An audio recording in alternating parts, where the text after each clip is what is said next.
Salutare, sunt Zen, urmează nouă zi, hai să vedem energia numerelor angelice. 1010, creștere, mai multe domenii, în același timp este vorba despre tine. 911, curaj în tot ceea ce faci tu azi. 1212, dualitate, te vei gândi dacă este drumul cel bun pe care l-ai ales. După zile întunecate vor veni și zile senine. 1234, trebuie să ai consecvență și perseverență astăzi. 444 este o protecție divină și vei face și ceva pentru casă. Acest număr arată legat de casă un eveniment important care urmează ora azi, în următoarele zile.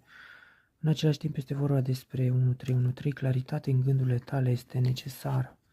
Această claritate și 1414, posibilități sau oportunități vor apărea astăzi.